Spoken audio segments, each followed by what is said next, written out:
Basic communication strategies, because communication is a two-way street. That's our topic today on Ask the Hearing Doctors.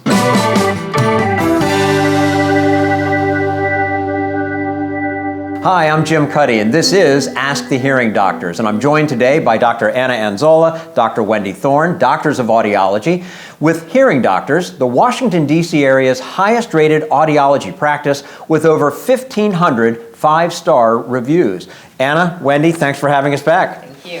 So today we're talking about good communication. It's a two-way street. Somebody has a hearing breakdown. They're not 100%, as we've talked about before. They have hearing aids, but they're not quite 100%. So you really have to be careful how you're dealing with somebody, making sure that they are hearing you clearly and that kind of thing. And I've been doing a lot of research on this because of our time together and becoming very interested in it and knowing that I probably have some deficiencies of my own.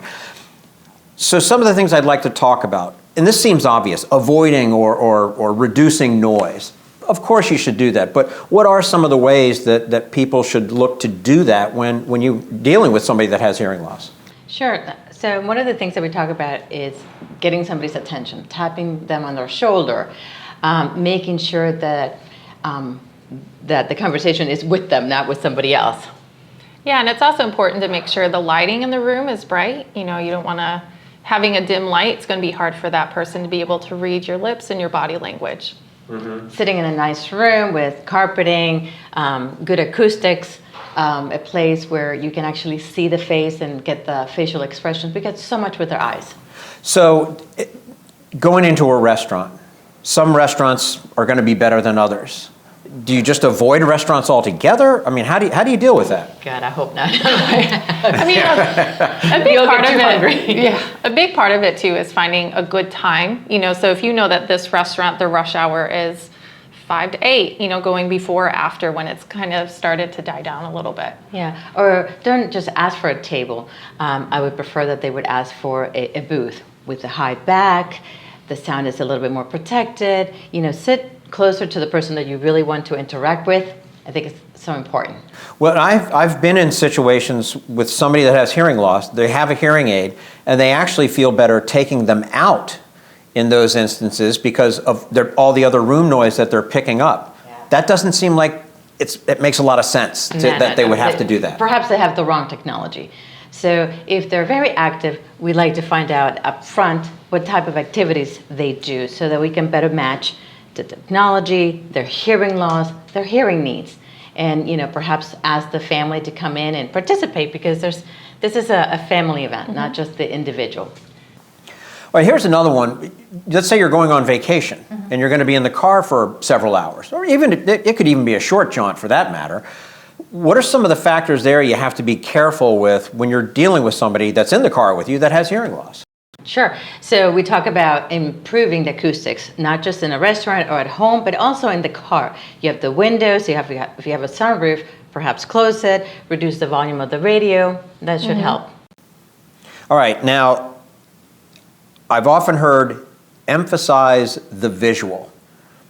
What exactly are we talking about emphasizing the visual? I mean, is that kind of jumping out in front of somebody? And I mean, how far do you take that? You could do that. However, I think it's more important to look at somebody's eyes. Like when I'm talking and speaking to you, I'm looking at your eyes. And when the hearing is not as perfect as it used to be, I'm relying so much on my visuals to see, are you happy? Are you angry? Are you content? So there's a lot of clues or cues that I get from just talking to you and having that proper eye contact. It really helps. Just the body language even? 100%. Yeah, and communication is, I think, in my opinion, more visual than it is anything else. So reading the lips, reading body language, seeing how they're sitting and, different things like that can fill in any gaps that you may be hearing or mishearing. Speech quality is important, and we've talked about this. Don't automatically talk really loud when somebody has a hearing loss because it may be misinterpreted for one, but what are the other issues with trying to address hearing loss that way? Well, shouting doesn't really help. I mean, I could sit here and shout at you, but then you know that I'm shouting And then you go, whoa, why are you shouting? Well, and I may interpret it that and you're mad at me or interpreting something. That you're mad, right? Yeah. And so shouting doesn't always help. What helps is maybe rephrasing, asking, did you get what I said? And then having a conversation, ensuring that the individual is actually, giving back the information, then I know what you might have missed. Oh, And speaking slower, too. Speaking more slowly, yeah. So you're verifying by kind of repeating to make sure that they've understood. Yeah. So we talk about, have the patient say, I heard da da da da da, and then you're going to be able to then better fill in the blanks, because automatically we say what when we can't understand, but oftentimes it's only about maybe 10 to 20% of the information that might have been missed, but they don't know which 10 or 20%. Was it the beginning, the middle, the end? And so by repeating, and then you know exactly what you might have missed, and then they have more time to figure out and give it back to you. Is simplifying the conversation, in other words, when you have multisyllabic words, things like that, is that something you should try and be aware of as well? I think so. If I emphasize that this is what we want to talk about, so I emphasize on those words, right? Yeah, and I think elaborating, sometimes you can just get too lost in the details, and if someone's just missing out so much on the conversation, it's easier to shorten that to the most important things. So the other thing I want to address before we go, I saw this, and you need to be a good communication partner. What does that mean, to be a good communication partner? So not talking to your spouse when you're on the other side of the house. I know that's very hard to do. I think that's just nature for everyone to kind of just shout. Kind of like what those communication cues we were saying, getting their attention and before you start talking about something. And just being, sympathetic and empathetic. We spend a lot of time with our patients and their family members to have them really understand what it is that they might be missing. And for the first time, sometimes they realize here, wow, I had no idea that this is the way you were hearing. And so that gives them more information about how the other person had been processing information or not processing it. And it wasn't that, they were being ignored. It was more about, I didn't have enough. It sounded muted. I heard some parts of the sentence, not everything. And you have no idea as the other member of the family or a colleague or a friend or a loved one. So it's probably something you need to practice a little bit, I would think, right? And so that you stay aware that when you're dealing with somebody that has hearing loss, that this is the way you need to be a better communicating partner. Yeah, and not just repeating it. Repeating it doesn't help.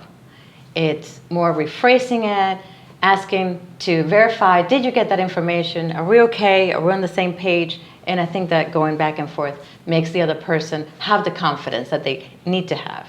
And sometimes you tend to lose that confidence and you don't want to put yourself out there anymore. It's very embarrassing. The last time I missed it. And now with the masks, it's horrible because you miss so much of what typically used to work. And now people are coming to us and saying, I can't cope. It just doesn't work anymore. So be a better communication partner, have a little bit more patience. That's all you really need to do. Yes. Okay. Anna, Wendy, thank you so much for your time. If you're in the Washington metropolitan area and you'd like to schedule an appointment with Hearing Doctors, click the link in the description or visit hearingdoctors.com.